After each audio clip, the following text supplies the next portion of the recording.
Welcome back guys, एक और नई वीडियो में आपका स्वागत है। तो भाई लोग, इस वीडियो में मैं पोकेमोन एनिमे के टॉप 10 स्ट्रॉन्गेस्ट पोकेमोन को रैंक करूंगा। और इस वीडियो में मैं वाइल्ड पोकेमोन को ऐड नहीं करने वाला हूँ, सिर्फ ट्रेनर्स के इंडिविजुअल पोकेमोन को ही रैंक करूंगा। वीडियो में काफी मजा आने वाला है, इसको एंड तक देख लेना। तो चलिए अभी इस वीडियो को शुरू कर लेते हैं।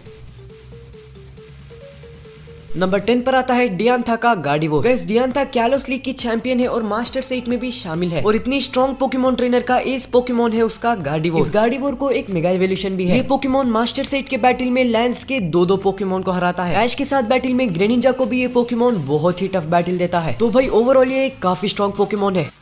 नंबर 9 पर आता है स्टीवन का मेटाग्रॉस। गाइस, स्टीवन का मेटाग्रॉस उसका एस पोकेमोन है और इसके पास भी एक मेगा एवोल्यूशन है। मेटाग्रॉस एक सूडो लेजेंडरी पोकेमोन है और यार हम लोगों को पता ही है सूडो लेजेंडरी पोकेमोन कितने स्ट्रॉन्ग होते हैं। और स्टीवन के मेटाग्रॉस के पास तो एक मेगा एवोल्यूशन भी है। स्टीवन के मेटाग्रॉस का एक और बड़ा एडवांटेज है, जब ये मेगा इवॉल्व होता है तो ओपोनेंट के मूव्स को प्रिडिक्ट भी कर सकता है और उसके हिसाब से किसी भी मूव को आसानी से डॉज कर सकता है। तो हाँ भाई, स्टीवन का मेटाग्रॉस बहुत स्ट्रॉन्ग पोकेमोन है।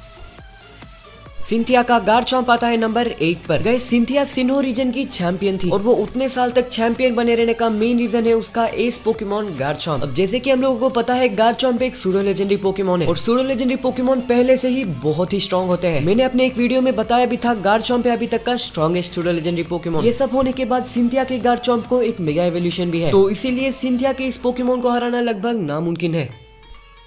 नंबर 7 पर आता है टोबियास का डार्कराय। गाइस, टोबियास को हम एक फॉरगॉटन ट्रेनर मान सकते हैं क्योंकि सिन्हो लीग का चैंपियन बनने के बाद वो अभी तक नहीं दिखा है। हम टोबियास के दो ही पोकेमोन जानते हैं, एक है डार्कराय और एक है लाटियास। लाटियास को तो पता नहीं, पर डार्कराय ने ऐश को धो दिया। भाई, उस बैटल में ऐश के कितने पोकेमोन को वो अकेले हराता है। उसका मेजर रीजन ये है कि डार्कराय एक लेजेंडरी पोकेमोन है और उसके मूव्स भी काफी तगड़े थे। हमें टोबियास के बारे में पूरा रिवील नहीं किया गया है, लेकिन मोस्ट लाइकली ये पोकेमोन उसका एस पोकेमोन है।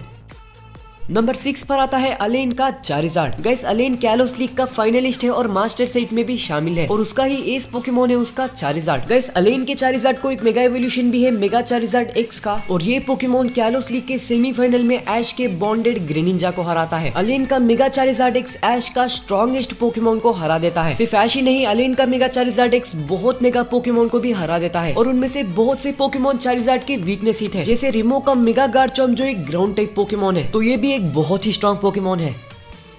ऐश का ग्रेनिंजा आता है नंबर 5 पर। गाइस, ऐश का ग्रेनिंजा कैलोस लीग में ऐश का स्ट्रॉन्गेस्ट पोकेमोन था और पूरे ऐश के पोकेमोन में टॉप 5 में तो आता ही है। सिर्फ बैटल ही नहीं, ऐश और ग्रेनिंजा का बॉन्ड भी बहुत ही स्ट्रॉन्ग है, जिसकी वजह से ग्रेनिंजा एक नए स्टेट में इवॉल्व होता है जो है बॉन्ड इवोल्यूशन और बनता है ऐश ग्रेनिंजा। इस स्टेट में ऐश ग्रेनिंजा को हराना बहुत मुश्किल है और ग्रेनिंजा भी काफी पोकेमोन को हराया है, इंक्लूडिंग उसके वीकनेस पोकेमोन जैसे गार्डिवोर। तो यार, ऐश का ग्रेनिंजा टॉप 5 तो डिजर्व करता है। नंबर 5 पर आता है ऐश का एक और पोकेमोन इन्फरनेप। ऐश ने इस पोकेमोन को सिन्हो रीजन के अलावा कहीं और यूज नहीं किया है, लेकिन ये पोकेमोन बहुत ही स्ट्रॉन्ग है। ये पोकेमोन पहले पॉल का था, उसके बाद पॉल ने इस पोकेमोन को छोड़ दिया जब वो चिमचार था। जब से ऐश से ये पोकेमोन ट्रेन करने लगता है, ये पोकेमोन बहुत ही स्ट्रॉन्ग इन्फरनेप बन जाता है और लास्ट में ये पोकेमोन ब्लेज एबिलिटी को भी कंट्रोल करता है, जो पहले नहीं कर सकता था, जिसके बाद से वो और भी स्ट्रॉन्ग पोकेमोन बन गया है और बाद में पॉल को लिटरली पेलता है। इन्फरनेप ऐश के सारे पोकेमोन में स्ट्रॉन्गेस्ट फायर टाइप है।